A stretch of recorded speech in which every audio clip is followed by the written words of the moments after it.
Welcome to the Fitness and Football podcast with Joe Mclean. I'm John Maguire. With Tom Regan, a good pal of mine from uni.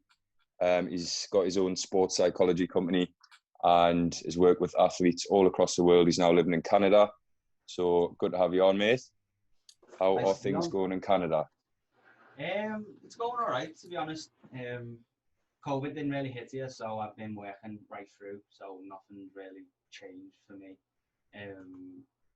You're into coaching now, though, aren't you? As well as your psychology stuff. Yeah, and I'm thinking. Well, I've emailed the club up here, the soccer club, football club, and hopefully I'll be doing that too. Like I did it when I was in Toronto, so I want to do it again here. All right. Is it like the national team, or is it like a pro league or something? No, it's just like a wrecking competitive club, because up here there's only like 25,000 people that live in Whitehorse. So if you're any good, like Vancouver Whitecaps will just take you and just take you down to Vancouver, basically. Right. Take to BC. So if you're any good up here, you'll just go down there. All right. So is it a good standard, like, or is it I don't know. I don't know yet. Yeah. It's just wrecked and competitive. But if you're good enough, you will go down to BC, basically. So I'm not sure. I've never seen like the kids play up here yet. So what level? Sorry, go on. What's the main sport where you are? What's the major sport? Hockey. Ice hockey, and then probably skiing and snowboarding. Right, and then football. Like it's more of a winter play. So it's nice and warm where you are then, right? In the summer it is, yeah. Is it winter? Is it winter there? Like? Winter -40 it gets to degrees Celsius. Jesus. Yeah. Play a bit of freezeball. It's cold. Yeah, we're obviously interested to hear your sort of take on young athletes and improving the mindset in order to improve performance. But just to touch on a little bit of your background. I know you said you've worked with, you were in Bristol, you were working at the academy there? Yeah, I was working with Bristol Rovers as in like an internship when I was doing my masters. So I was with them for like, I don't know, 6 to 8 weeks probably. Nice. And yeah, it was really good. Like, so I think most academies now are starting to get into the mindset stuff and the sports psychology aspect of performance, especially with kids. And I was with the under 13s, and I helped with the U14s, U15, and U16 teams before they got scholarships to go into the under 18 squad. Yeah. And what was the setup there? Like, were you in there daily working with them, or was it a weekly thing? Or so, because it was, I don't know much about academies and like from the top levels to the lower levels, but Bristol Rovers had very little money, and I think they were going in there 3 times a week, and they were in there for 3 hours a day for them 3 times, and then I'd work once with them like a week, like 1 hour a week. So you do a different team? Yeah. So you do like a different age every time you were in, basically? Yeah. So we had 4, so there was 4 of us. And then, so it must have actually been 4 hours at the academy. And then one would come in 1 hour, one would come in the other hour, and we'd just do the same session over again, if that makes sense. Yeah. And then they'll do like, I don't know, like strength and conditioning, and then nutrition was one, and then they'll go out and train as well. But I don't know what it's like in like big clubs. Was your session the first thing they would do when they came in, or would that be the last? It all depend. It all depend on the hours. You know what I mean? Like one club, so like the under 13s could be out training, and then they'll come in to our session the next hour, and they'll just rotate. You know what I mean? Yeah. So it just depends on when, like when their sessions is, on when you're sort of like bunking in between sort of thing. Yeah, exactly. So your sports psychology session could be at like 7 o'clock, for example. Yeah. And then someone else's could be at like 4. You know, something. Yeah. So what would be the major difference in working with, say, an under 13s player to an under 16s player? Was there different techniques in your approach, or? Yeah, I think with U13s, you've got to kind of like make it more basic and understandable. And the U16s, obviously, they're a bit more boisterous at that time. So it's like kind of honing them in and keeping them engaged in what you're talking about. And you can kind of go a little bit more technical, but it's not as technical as, like, say, us. You know what I mean? Yeah. So it was good in that aspect. I think the U13s didn't. I can't really remember that much about it, but I can't remember. U13s were engaged, but then they'll just lose concentration. But the U16s would like be on it for the whole session. Yeah. And did you find that the younger teams were more like willing to learn, or was it the older ones that were taking their career a bit more seriously at that point, or? Well, when we went in there, they were the academy were picking the players who were going on the scholarships, so they were really like on it because they wanted to impress the coaches as well, that they're actually engaging in stuff. Yeah. Stress levels would have been a lot higher as well, so you had to sort that side of it out. And so I remember so one of the weeks one of the lads had to go in and I have a conversation about like what to do next, because some of them never got scholarships, and then often just didn't turn up. You know, the ones that didn't get scholarships, you just didn't turn up.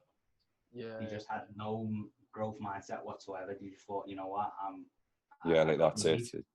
Yeah. Or was it because they were good that they didn't get the scholarship? So it might be a bit embarrassing for at the same time, maybe. Yeah, probably, because well. like obviously you boisterous with all your mates. Yeah. And then 6 of them or 7 of them get scholarships, and that's all they were talking about when they were training as well. That's all they talked about. But mate, that's what a lot of academy players think when they're in the academy. They think, a lot of them, honestly, most of them think they're going to make it, but until obviously you get 16 and you have the conversation with them, it's a grim one to have with players. But like you say, mate, they're probably a bit embarrassment, probably a bit of like, because some of them, that's the only plan they have until like 16. They don't think of like, oh, what if I don't make it? But it's a bit of it's a cruel world, isn't it? So yeah, and then you know, how do you recover from that, like psychologically? So for anyone listening that has been released from an academy or pro club, what would be your sort of top advice to recover from that? Okay, so from a psychological perspective, I'd say just keep playing and keep going. Like, it's not the end of the world. Like, one club might not like you, but another club might. So at Bristol, like, you could go to college and go to Hartbury, and you get a scholarship at Hartbury, and then you play and you get your coaching qualifications and you get your A levels and all that sort of thing. So I think like just keeping that growth mindset and keep plugging on. Like, just because one club doesn't like it doesn't mean another club won't like it. that's true. Yeah, definitely. And another thing I'd say is, like, I know it's like a parenty thing to say, but I'd say keep up with your studies. Just football is just as important as your studies. Because if you don't make it, you can still go and do other avenues of fitness or sports. Like, you can go be a sports journalist in football. You know, you don't have to just pretty much like all of us. Basically, yeah. But I was pretty never much good like enough. us three. But I was never good enough, so I admit that I was never good so enough. there's another technique. Be honest with yourself. Yeah, exactly. Well, even going playing abroad, I know lads who have made it at 16 and they go to college for a couple of years, then they get picked to go in America. And I mean, that's still not a bad move. I know lads who have been in America and they've done bits themselves, so it's never too late. So that's advice I would give as well, definitely. Yeah, and if you're going to America for 3 years, 4 years, and you're getting a scholarship to do that, like, that's amazing. Like, loads of kids would want to do that. Of course, yeah. Like, do you think Liverpool or Newcastle or Everton doesn't mean that you're not gonna make a good living out of football. Yeah. Mm-hmm. So do you think from your perspective, obviously working with these kids within, you know, at Bristol, do you think the enjoyment's taken out of the game when it comes to that level? Did you see any major differences? No, I mean, maybe in the younger kids, they were there to like play. They were having a laugh with each other, joking around. But I think when you were getting older, the more serious they were getting. But I think, like, for me, I mean, I've never been in that academy position before. I've seen it, but I've never felt it myself. So I think just playing and having fun with your mates is just key. Like, don't think about scholarships and stuff. Just play, work hard, and see what happens from there. Like, it's the process. It's not the outcome that is important.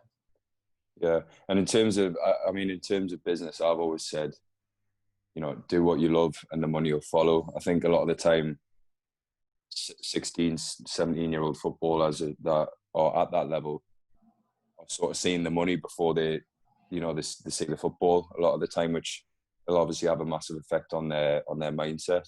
Yeah, and there's so many good examples of players that were good in the ranks and never made it professional, like, I'm talking like in the Premier League. Like, I can count so many Everton players that I know that were potential and then never made it. Never made it, exactly. So was part of your job reining that in for the 16s? No, we didn't really talk about money and stuff. Like, well, in terms of like the bravado and everything that comes with being a footballer. Yeah, like just work hard and, you know, think of the process goals and not your outcome goals. Think about, you know, how am I going to become better as a footballer, not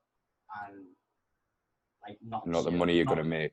Yeah, and not even like, I know it depends on the person and the motivation levels for different people, but like saying like, I'm going to score 20 goals this season. Yeah, that's good. That's fine. That's an outcome goal if you don't reach it. So I'd say, like, what are you going to do instead? Like, are you going to go out and practice for an extra hour and you're going to practice your shots? Yeah. Different, you know, and different things like that instead. Like, put a cone with balls on the corners. How many times are you going to hit the ball off the cone trying to get in the corner? That's more of a process thing than an outcome. Yeah, in order to get to that outcome. Yeah, but don't focus on the outcome, focus on that process. Yeah.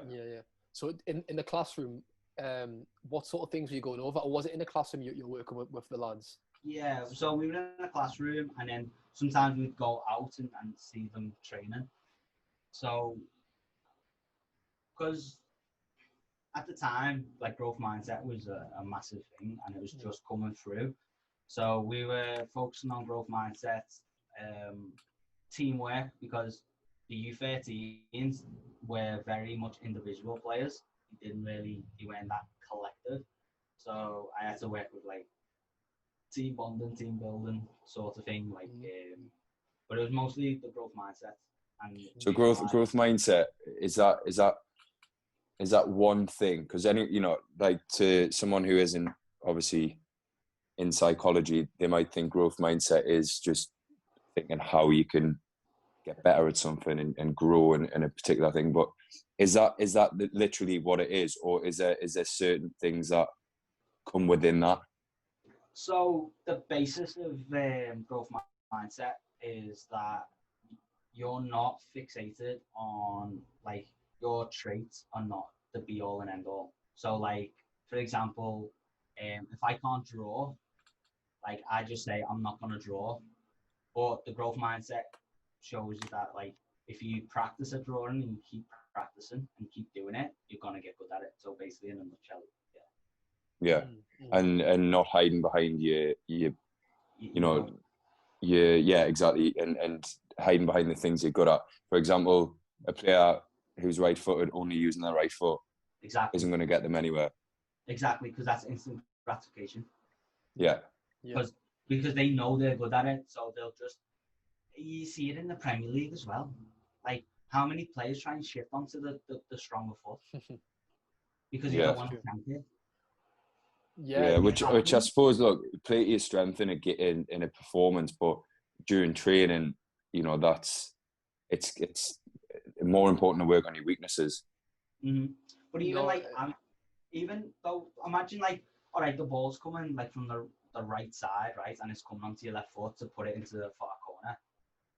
How many players would use the right foot to try and turn and curl it into that corner. You know, instead of take that extra touch and then mess it up. Yeah, definitely, definitely. And that's probably like, I'm not saying it like, because obviously at the time it's just a natural thing to do. You don't think about it, but it's probably they're like protecting the ego because they haven't used the left foot enough. You know what I mean? Yeah. I think well, obviously ego is a subconscious thing as well, isn't it? You know, so you know it is definitely sort of protecting that. But how would you counteract that as a sports psychologist? What sort of techniques would you do to help them with that? So, for one, just practice. Like, practice is one. Two, visualize it. Visualize using like stuff in the game that you're not really that good at, and just visualize it and go over it in your head and just keep playing it in your head. Because there's actually been studies that have found that doing it in your head, like playing scenarios in your head, gets a better result than actually doing the movement itself. Which is that can work the opposite way though as well, can't it? Because golf swing, for example, I've just started taking up golf, right? Oh yeah. I'm not exactly Tiger Woods, right? I'm fucking shit, right? But like I'll hit one good shot, right? And then like or like one or two good shots, and then in my head, right, as I'm swinging back, I start to think, like instantly as I lift the club, I think, don't fuck it up, don't fuck it up, don't fuck it up, the whole way up, and then I fuck it up. Yeah. Well, mate, and it sounds like negative thoughts in your mind. Because I'm visualizing. Negative thoughts, mate. Negative words. Though when you're back going, don't mess it up, don't mess it up. Your mind's telling them you're gonna mess up nearly because you should be saying, right, exactly. You're gonna hit a good shot. You're gonna hit a good shot. Like, tell yourself you're gonna do something good. Well, you are. But it is hard. It's a natural thing to do, though, isn't it? Like as soon as you think, oh, you're looking quite good here actually, and then you just think this is the one you're gonna fuck up, and then as soon as you lift that club, gone, just like a touch. You can see a ball coming in from 50 yards away, right? And you've got that much time to think, and it's not your natural ability. It's actually your thought process, which is actually messing up the technique of the touch. So it's coming in, and then one split second. Yeah, one split second of you thinking, like if it's coming in, you just think, yeah, I'm taking that down, and then you do. But then one split second, if you think, actually, what if you don't? And then boom, you know, you've messed the whole thing up. Yeah. You both of you will know, like when you play, has there been times where you've like pulled off a save and you're like, how the hell did I do that? Yeah, when it's just left to not thinking about it. Yeah, because you're not thinking about it. You're just letting it happen. You're just letting it automatically happen. And like by doing that, like visualizing stuff like that as well, like pulling off a perfect save or pulling off a good save. When it comes to the actual situation, you've already played it in your head, so it'll just subconsciously you'll just do it. Yeah, and you know, like that's the autonomous stage of learning. And that's that's mindfulness in it, where you're just completely in the moment. Am I right? Yeah. And don't think about. Try not to think about like penalties, for example. Just like if I'm gonna do it as a taker, as a penalty taker. Like you know when people go like, oh, he's gone left 5 times or right 5 times. Yeah. It doesn't matter. It doesn't matter how many times you've gone what way, because just do what's natural. You know what I mean? Yeah. Just take it. Well, mate, it's like anxiety, isn't it? That's what they're saying. And I've done a bit of psychology myself in the past, and they try and say they try and balance your anxiety and your skill level, because obviously when you're playing a big crowd, you get more nervous, don't you? So. Like obviously making a mistake, so your anxiety levels are high, that'll affect your skill level. So it's about literally trying to find like the in between, the balance. The thoughts aren't bad. It's channeling the thoughts, I think, isn't it? It's trying to challenging it and putting it in a good way. Yeah, but am I right in thinking that you do actually need your anxiety levels to be at a certain level? So if your anxiety is too low, it can mess up performance as well. Am I right? Yeah, you're right. Yeah, so it's zones. It's called zones of optimal functioning. So if you've got too much high anxiety, it's like catastrophe theory, and you're just gonna basically catastrophize. If you're too low in anxiety, you might not have enough to actually perform. So optimal. Is that optimal level? Isn't it optimal anxiety level or whatever? It's like zones of optimal function. So you've got low anxiety, middle, but it could be different things on different sports. You know what I mean? Like taking a penalty, you probably want to be on the lower end of the scale, yeah. Yeah, but if whereas a rugby tackle, for example, you need to be high anxiety. Yeah, exactly. Yeah, that makes sense. So you're quite big on mindfulness. I've seen on your a lot of, like, posting a lot about it on your business pages and whatever else. So obviously we've touched on it a little bit. Do you think that by introducing mindfulness to elite athletes that it can improve performance, and why? Okay, that's a good question. So mindfulness, I always teach mindfulness. Like the first, when anyone comes to me, I teach them mindfulness first, because it's about obviously it's about being in the moment, isn't it? Now, if you're say like a player that suffers from anxiety or high anxiety because they just can't control their emotions and stuff, that's when you bring mindfulness into the athletes. So basically the main thing about mindfulness is you don't attach thoughts and emotions. Does that make sense? Yeah. So say, like, for example, say in a game and you're having a really bad game, or you're losing like 2-1 or something, like 5 minutes left. A mindfulness approach would be like, okay, the past is the past. I need to figure out what I can do now to help with the team to pull one back or something. Yeah. While the other approach is called the mindlessness approach, where they just act defeated, which is not what you want as an elite athlete. Yeah. So so it's where obviously where you've got a balance of emotion to thought. Yeah. So you don't want to. So you don't let your thoughts take over your emotions. You don't want. Other way around. Yeah. Other way around. So yeah. So like say in a game, say you've missed a big chance, right? And automatically you're thinking, fuck, I'm shit. Like, I missed a big chance here. Like, I'm done. And then you attach an emotional anger to it, right? And then he goes and does a 2-footed tackle on someone because he's frustrated. Yeah. And he gets a red card. Aye. I just had a little giggle at myself there because I do that. Like, one mistake, and I'm just like, you wouldn't want to tackle. You wouldn't want to tackle after. But then how many thoughts do you have after that? Like, can I pull off a good save, or can I do this? Can I do that? And then you start doubting yourself. And why you just not doubt yourself after the game? But don't doubt yourself really. Well, but don't do it in the actual game. Well, it's almost like you like killing yourself in the game, isn't it? If your head's gone, you're killing yourself, you're killing your team. So in the end, I always say to players when I'm coaching players and working with players on my team, if a player's winding you up and you're biting and you're getting booked, you're basically letting them. They've won. And that's what they're trying to do. Yeah. If they're in your head, the game's done, your game's done. Yeah. You're going to cost your team potentially the win.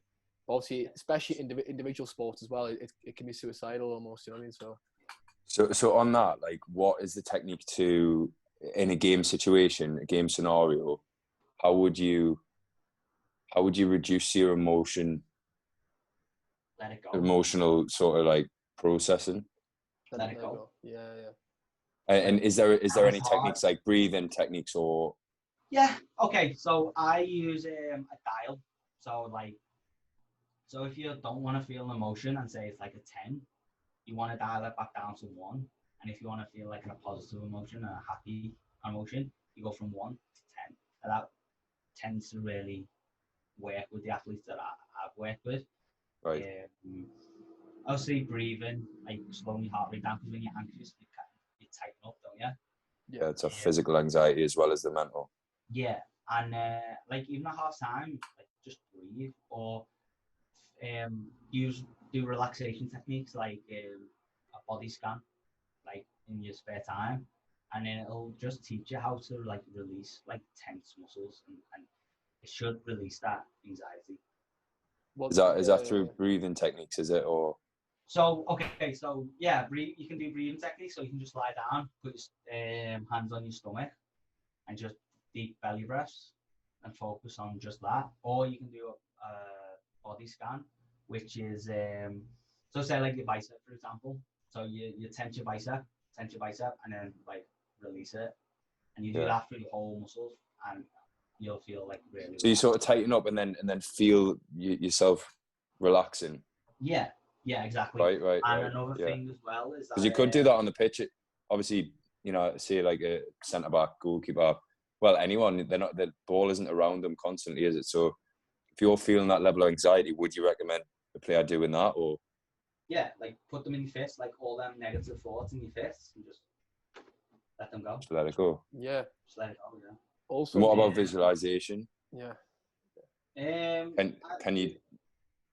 In terms of what? Can you use, well, in terms of like improving, reducing your anxiety. I don't know really. I've never really thought about it, to be honest. I've never really thought about visualizing to get rid of anxiety. I just use it as a sport performance base. So yeah. I mean, but if you do visualize yourself, you can. Okay, so visualize you being angry on a pitch, like just in your wherever, and then visualize how you can stop that from happening, like how you can stop your emotions from taking over. That makes sense. Yeah, definitely. You could do that. I mean, I've never actually done that before, but that sounds like a good concept to try and do. It's like recreate something that's gonna happen or already happened. Yeah. And what could you do better in that situation by reducing anxiety levels? Yeah. You could do that. Yeah, that's good.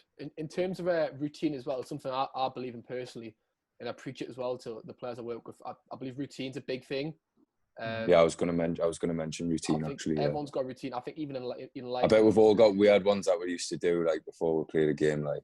Exactly. No, I think everyone has. But again, for me, routine's important. I don't know as a psych what you think about it, but for me, it's vital for even pre-game, even for after game. I know players in my team I work with have like things with the boots on. Like if the boot laces touch the floor, they've got to redo the boot laces. It's almost superficial in a way, but for them, it's if they. That is superstitious, isn't it? Superstition. I think that's superstition though. Yeah. In my opinion. You what? Sorry. You what? Sorry. I feel like pre-performance routines are different to superstitions. Yeah. Well, for but me, do you not think they can cross over? Yeah, but I mean, if you put your left boot on before your right boot, I should do that. Then if you're confident in doing that, then that's fine. But it's when it becomes a bit obsessive when you got to switch a light or you got to tie it a certain way, and if you don't tie it a certain way, you got to like redo it and then redo it again, and it's got to be a certain tightness and all that sort of thing. And that's I used to have to touch a certain amount of bins on the way on after I got the school bus on the way home on a Friday. Otherwise, I was going to play shit on the Sunday. I used to have to touch it. But just touch wheelie bins on the way. You just see, I was that nut. I just walk around, just fucking hopping gardens, touching wheelie bins and that. But in your head, that's a good like that works for you. But in reality, it's not really gonna. It's not going to affect anything, is it? Not really. I mean, if you're confident for example, if I want to like, some people pray, don't they? Like some people are religious, so they'll pray. Yeah. And See a lot of footballers in. Bring them like some sort of confidence or something, then yeah, that's fine. Do it. But All right. So with regards to routine, I think there's two different types of routines you can have when it comes to sport. I don't know what you think about this, but like you've got your routine before the match with like, so for example, I used to, when I was like younger and that, I used to watch a YouTube video of a goalkeeper that I like on the way there. So it'd be like Oliver Kahn or Shea Given or someone like that. Watch a YouTube video, like psych us up a little bit. And then from there, it would carry on into me normal pre-match routine. But then you've got your routines with regards to certain techniques, which I think differs person to person. So like if I'm taking a goal kick, for example, if my routine isn't the way I want it to be, for example, it's a particularly windy day or, you know, there's something not right, you know, if there's a slight niggle, I have to change my routine, I will fuck it up. You will. Whereas if I get my routine perfect for that one technique, it'll be good. So, you know, so I think you've got two different types. So you've got your pre-match, and then, for example, a free kick taker, a penalty taker. They've all got their certain routines for different techniques. Yeah, no, yeah, definitely. And would you recommend that as a sports psychologist? You would recommend that for performance? Yeah. So before your game, just visualize it. That's what I'd say. Like, and go and do like, but don't do it repetitively. Do like a couple, and then do your warm up.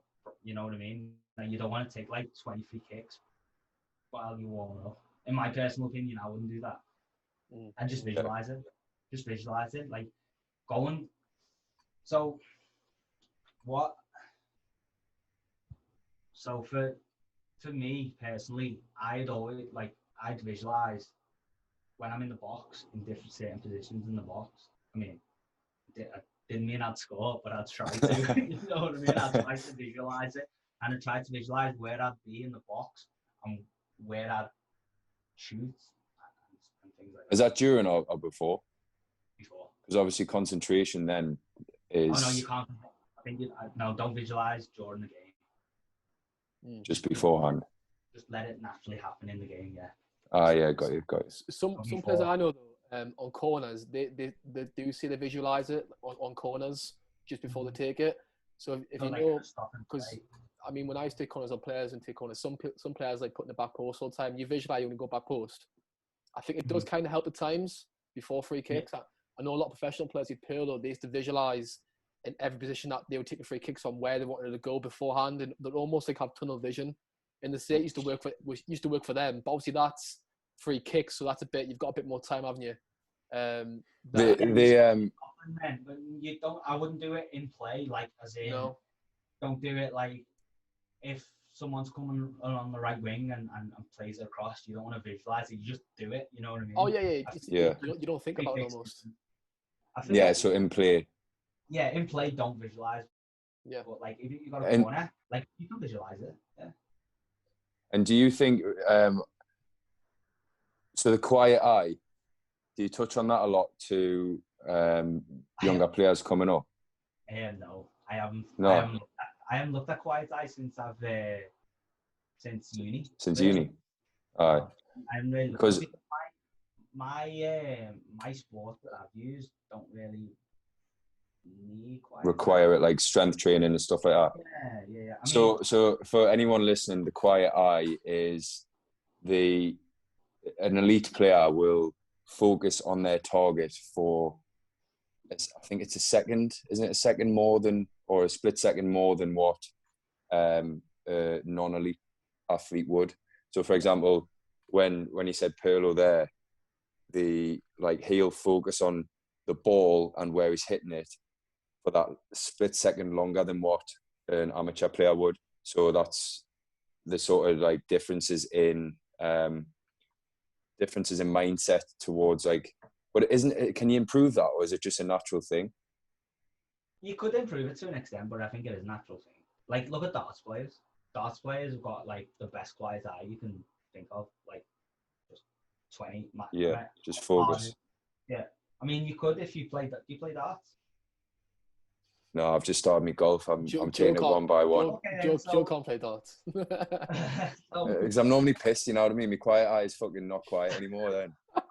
There's now, in fact, when I'm pissed, there's now quiet with me. Fucking so. Shut eye. Aye. But you can tell, like, with darts players who actually drink as well, and you can still hit decent numbers. That's a natural thing. Must be some part of their routine, though, innit? We've just been talking about routines and whatever else. If yours is having 20 pints and you're going to smash a dartboard, then then you do that. You know what I mean? This is why by the way, this is why he done a masters and I left. Yeah, we're on the same course, but he's fucking flying in the psychology game. Like, if you want to have 20 pints, you're gonna have 20 pints. What about it? Go on, Joe. Go on, you go. My next topic was it's a major one. Confidence. Obviously, as a psychologist, obviously confidence in even in any field, it's important, isn't it? It's very important. I mean, I know how confidence is majorly important. I've seen players who can bang in 20 odd goals a season, and the next season they haven't hit from the mark, or they've got an injury, but we'll come on to that next. Obviously, confidence is a major thing. It's all in your head. You've got the tools, but your head says no. Then, do you know what I mean? It can affect your game. Yeah, confidence is like it is up there. Like, if you don't have confidence, I don't think you're ever gonna play well. Like, confidence, self-confidence is just, you need it, but you can work on it too. You know, if you're going through bad spells and stuff, you can work on self-confidence and just remember like the past achievements that you've done and like past previous goals, or like So like, someone scored 20 goals last season and they haven't hit the barn door all season. Just remember that 20 goals and like think like what made you confident to score them goals, and try and create it again, because exactly. It's all in your head. You've got the skill. Everyone's got the skill. Like, look at Danny Ings this season. He's smashing it. Last season he hardly scored. Yeah. Yeah, he scored again. Do you think a lack of confidence reduces your mindfulness and it all just sort of spirals into one? Because obviously it raises your anxiety. Yeah, because if you're not confident, you're going to be highly anxious.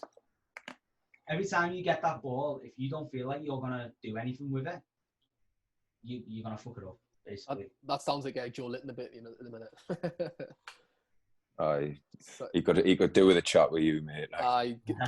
Give him some self-confidence. Like, he needs to bang in about 20 more next season. But I mean, there are certain techniques that I've heard about, like self-talk. That's a good one to get confidence going. You know, so things like that can help players. If players are listening to this, you know, that's what you need to give yourself sometimes. It's a bit of a, you could say, kick up the arse, but self-talk. Yeah, and change your negative talk into constructive talk as well. So don't say, "Oh, I'm shit, I haven't scored all season." Say, "Okay, have I been getting in the positions that I need to be to score goals?" Stuff like that. Yeah. So how you talk about yourself. I read somewhere that your body can't pick up the difference between you joking about yourself or, you know, you saying something like and meaning it. So if you say something negative, even if you're joking, you shouldn't do that, because it sort of gets stuck in your subconscious then. Yeah, it's still negative. Your body can't pick it up. That's interesting. That's interesting, actually. So if you're joking, say, I'm shit, but really your mind's thinking, yeah, you are. Yeah, your brain can't pick up the difference. I like that. So, I didn't know that. That's quite cool. Yeah, obviously, I read it somewhere. I don't really know the science behind it or anything, but I've read that somewhere, and I think that's got to, that's evident. You know, like away from sport, like it's evident, in everyday life. You'll if for example, when I was losing weight, you see the fat kid that jokes about how fat he is all the time, but like it does wedge into your brain, and you think everyone's thinking it then as well, which I think does transfer across to sport, because like if I let a goal in, I still do that. I'm still like fucking, like shit and this and that, and then like you start thinking everyone else thinks the same thing when really, you're not. So I think it does. When you join the rest of the game as well. Oh, aye. Yeah, I've walked off in training a few times. Yeah. I'm not gonna say recently. Stormed off, stamped off, hide me gloves at people, boots, a lot. Aye. So aye. Go on, Joe. So you were going to touch on injury, weren't you, Maggie? I was going to say, if you ever dealt with anyone in the psych section will come back from injury, or who will go for injury, and because I know my personal experiences when I did my ankle a couple of years back, I was so scared to go back into the game because my ankle was still, it wasn't bad, but it wasn't right. And after even going back, I was so scared to go to tackle. I changed my game completely. I was always the type of person to get stuck in, and then after doing that, you realize your body is made of bone and ligaments, and it can be damaged. So how have you dealt with that, with obviously dealing with someone? So I've only dealt with 2 athletes that are in strength training that have had injuries and have tried to teach them about certain things to get them back into it. Yeah. One she tore a glute, and another one, like did his lower back in or something like that. But I think it's just them knowing and realizing that they can get back to it, as it's just about, again, it's about the growth mindset and not taking a defeat and just keep plugging on, because eventually you will get back to full fitness. Yeah. I think that's one of the main things I'd say. And what were they powerlifting athletes? Powerlifters, yeah. So as you know, like lower back and glutes are like probably the main. Yeah, definitely. When you're using a squat and a deadlift. Yeah, very important. And if you're getting pinned in a squat and you had low back problems, then it can really game over. Yeah. And then what sort of psychological techniques would you give to someone who is not necessarily injured, but is like that tired mindset? Yeah. How, if they're overtraining or something like that, is there anything you can do psych-wise to, other than rest, to sort of to give you that extra 10%? So I think it's all about resilience, to be honest. Just being resilient in that. Like, how many players do you know, like, they say, don't they, the last 5 minutes or 10 minutes, you're just running on empty. Like, you've got nothing, but you just got to put it in. You've got to put that work in. So resiliency, probably a bit of mental toughness as well. I'd say mental toughness is probably a key thing to. And how would you improve your mental toughness? Is that only going to improve by pushing yourself to your boundaries and then more? Or is there ways? Yeah, and just knowing what you're capable of. Like, go that extra distance and see what you can do. Like, say if you're going for a run or something and you can barely do 5K, like me, and you're giving up after 4, you've got to do that extra kilometre. You've got to push yourself, because when you push yourself, you feel better about yourself. So I think mental toughness is up there. Like, even when you're not, like, if you're injured, you've got to push yourself. You can't be victim mindset kind of thing. Oh, I've broken my leg, so I can't get back into it, and then you're just going to be a potato for the rest of your life. Definitely. Yeah. And I think also it's about not wrapping, I say, kids as well in a bubble, because I think some parents wrap these kids in a bubble and they don't let all these kids take accountability, which is one thing I believe in when I train. If a young age, and obviously even now when you're a bit older or whatever, if you take accountability for what you do, you can never blame anyone else. If you think it's always you can solve your own issues in sport and anything. So it's about creating small steps, isn't it? I believe in. So and looking after your own performance. Well, exactly. Yeah, with kids though, I feel like you said, with parents, about wrapping them in the bubble. It's like you've got to let your kids out in the real world. Stuff's gonna happen, and the quicker imagine you're a 16-year-old, right? Your parents have protected you all your life, like, for all the bad things that go on in the world, and then they feel like, not like a brat, but they feel like obliged that they're gonna get a scholarship or something.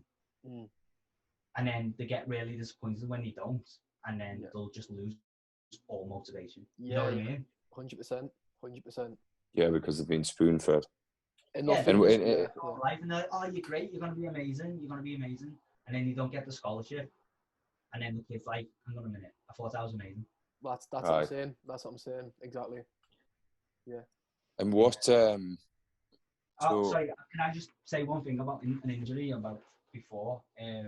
So when I was at uni, one of our lecturers, it was at Bath Rugby Club, right?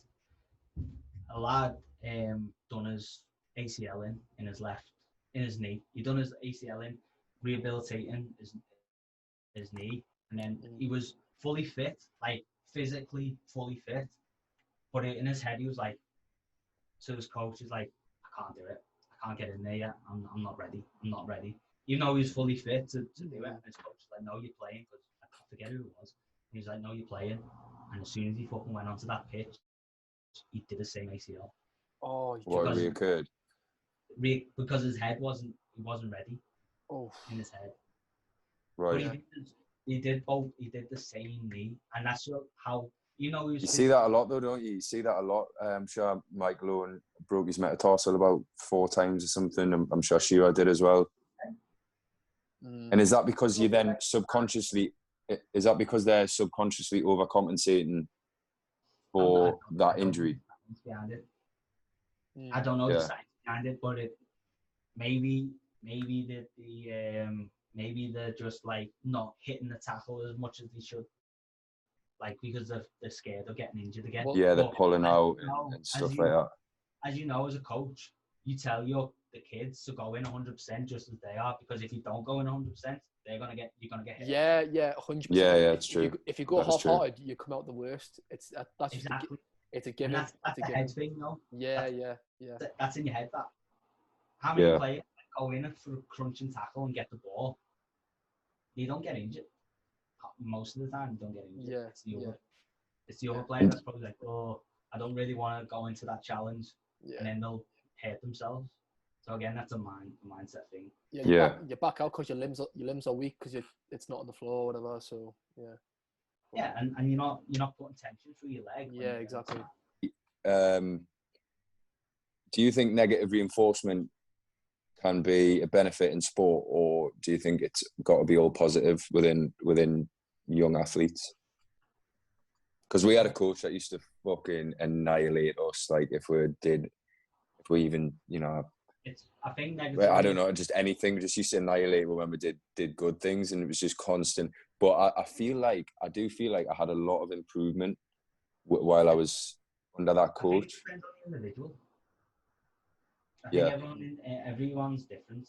Like for me, for kids, I'd say positive reinforcement is key. But everyone's different. I don't think negative. For example, like if I had a shot and it went wide, and I had someone on the sideline tell me to fuck off and that, I'd be like, I'd just be like, who are you talking to? 100%. So what, Joey? He didn't give you any praise or whatever? No praise. When he did, it was more respected. It was like, oh well, that must have been good if he's saying it was good. I was going to say, so in a way, I can see you saying giving it a little bit of praise wasn't. So he did say, you're like, oh yes, buzzing. You give us it, but I mean, but certain kids, or if you blast them and you give them. But I always had that mindset of proving people wrong. So you're all right. It's like a lot of the lads like absolutely despised him, but he was an amazing coach, to be fair. And I always had that. Maybe gone. I always had that mindset of like from an early age of proving people wrong. So and that helped me. Yeah, you are right. It's definitely an individual thing. I think like, but it was more just me trying to prove him or people wrong that I would then perform better. I mean, what do you do, Jordan, when you coach them? Do you do more positive or negative? I'm quite positive, to be fair.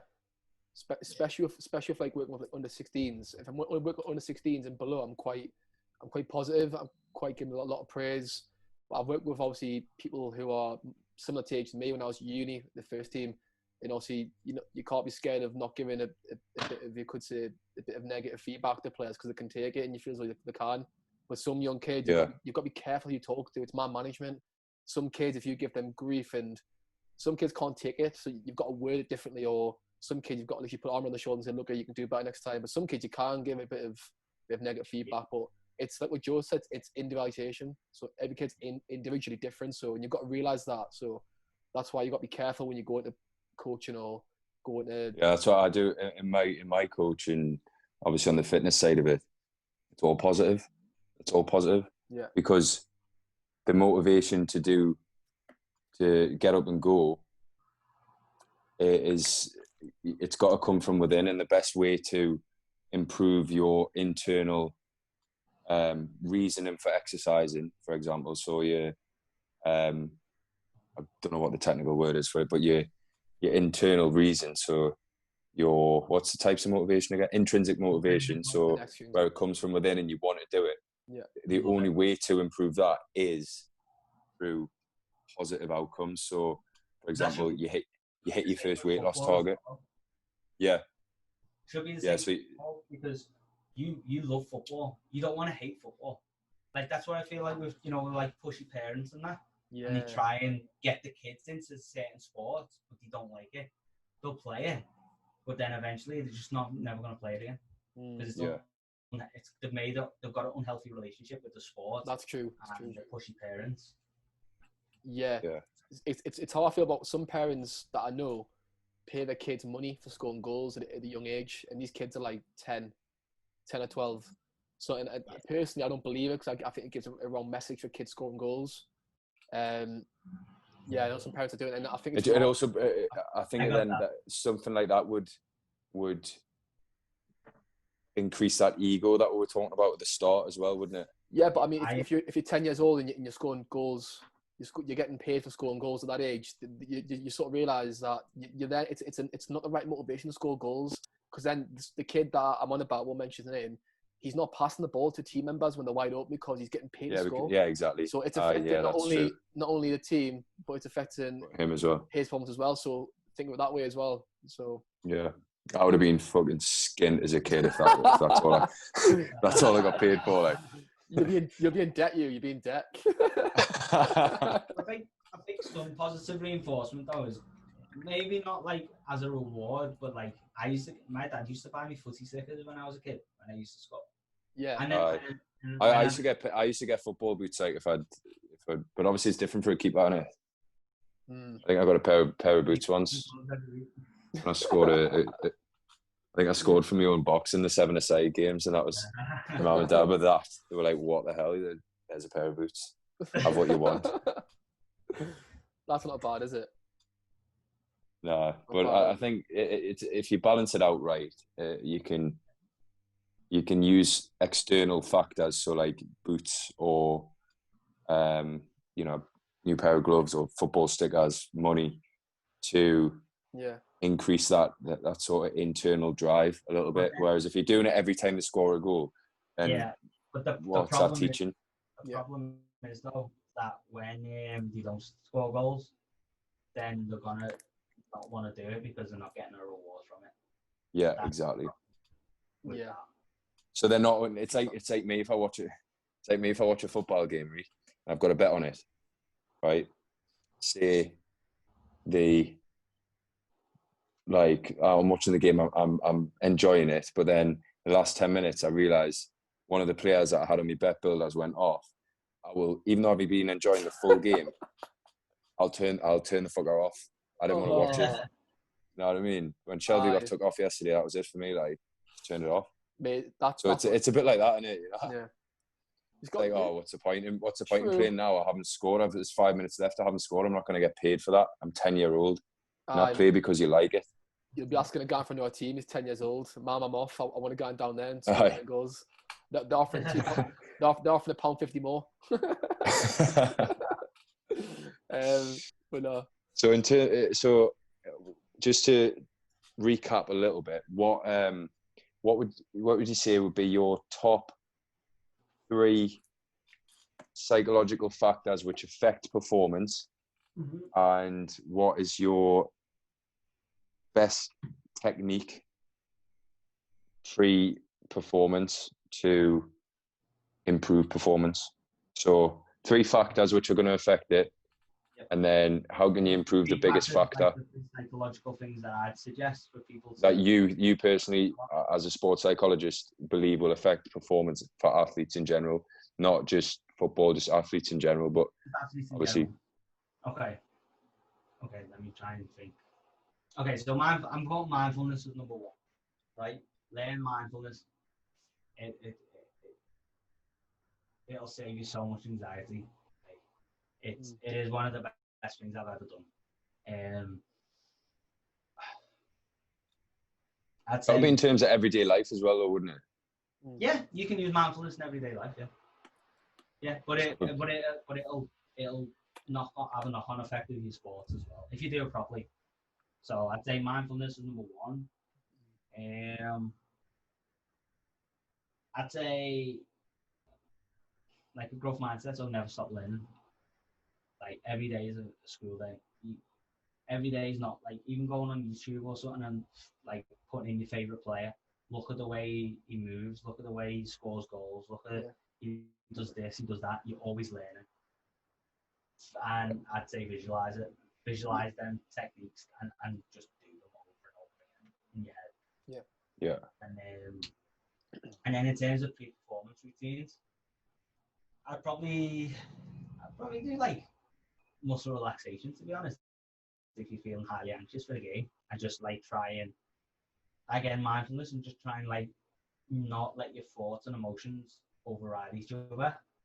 Just let them go and let it go, and just know like what your plan to do is for that game.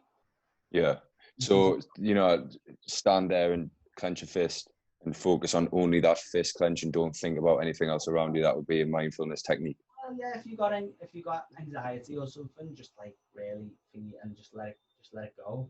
Or you can do like a muscle relaxation technique thing, and I'm sure you can find on YouTube muscle relaxation. And then breathing techniques as well, and just so that what you're saying is really to sum it up, the key thing that's going to have a negative effect on performance is anxiety. Yeah, basically. Reduce your anxiety and you play better. Or reduce it to an extent that works for you. Like, don't go to like that zone's of optimal functioning. You want to stay in your zone. Because different players, it's individual. Some players might feel better on the high end of their anxiety, and then some players might feel better on the low end, and it's just finding the balance for you. Yeah. For what you do. What about meditation as well? Is one thing I believe in. I don't think we've touched on it just yet, but obviously just put it in there. But do you reckon meditation's also good for players? Do you believe it prior to the game or prior to the night? Or so it's for me, meditation. I like meditation. Yeah. I prefer doing yoga to meditation because I feel like I'm doing exactly the same thing, but I'm stretching instead. Okay. So you could meditate. You could meditate during a warm up, really, or in the dressing room. Yeah. 5 minutes before you going out to going out for your warm up, just sit there quietly and just meditate. Yeah, Meditating doesn't have to be like you've got your legs crossed and you've got your things like this. You on your yoga retreat. Yeah, just with your essential oils. Yeah. I know. Herbal essence. I know what you've been putting in your bath. And again, that tea tree on the garden. Yeah. So just you can meditate anywhere really. But I mean, I like meditation. I think it has its place. So yeah, if it works for you, do it. Yeah. So meditation would be just sitting there. To simplify it, is sitting there and thinking about nothing. I've been meaning to try meditating. To be fair, all jokes aside, I have been meaning to try it. So I've got myself some candles for the bath and that, you know. No, what is it? Try it's seriously, good. What is it? Are you just meant to think about nothing, or is that? Mate, try the app Headspace. Headspace is the best. Anyone out there, give Headspace a listen on Apple. Free download, and that literally teaches the techniques of breathing and all that. So I mean, I used it, and Jordan Maguire, sponsored by Headspace. There's the plug for Headspace. 10% off. 10% Links off. in the bio. But I. Yeah, if you want to do meditation, it's like people that pray before. It's just like I think if it gives them a certain confidence, or it gives them a peace of mind, then yeah, do it. It's fine. There's nothing wrong with it. There's nothing wrong with doing that. It's just when it becomes obsessive, or when you think that if you don't meditate, you're gonna have a bad performance. Yeah, and does that will that what is the benefits of it? The benefits of what? Meditation. Yeah. Just a quieter mind. Just to control. It stops all that overthinking, reduces anxiety, improves confidence. Yeah, and exactly that, and it helps reduce depression as well. That's a good thing. But sometimes meditation's not the best thing for everyone. Some people who are really highly anxious can't sit there with the thoughts because it's too overbearing for them. Yeah. So again, like I said, it's just all individual. Like you can use different tools for different things, and just mold it to what you want to do. Yeah. How you're gonna feel. Like you could use mindfulness. You could use a certain other type of therapy. You could go and talk to somebody, just to talk to them about things. You can go talk to your mum and dad, or you can, I don't know, like listen to classical music or stuff like that. You know, something that's going to take you away, basically, in order for you to get into that natural state that we're on about at the start, where it needs to come natural to you, and you don't overthink a pass or a shot or whatever. Just let it happen naturally. To do that, to sum up what you're saying here, to do that, you need to take your mind away before the game or performance, and then bring it back. You know, like after the game. Yeah. No. Well, think about the game, but I'm saying, like, you still want to think about the game. Like, just think of this, like, when you go on, so do your pre-performance routine, and then when you warm up, bang, you're on. Like, it's like a switch in your head. Like, you've got to focus on that game and nothing else. Yeah. And the meditation will help you with that, because it does try and make you, like, think about, like, because thoughts are always going to come into your head when you meditate. It's not, you don't think of nothing. That's not what it is. Yeah. But it's just controlling it and not being judgmental and not allowing the emotions to, not allowing the emotions to attach to the thoughts. Yeah.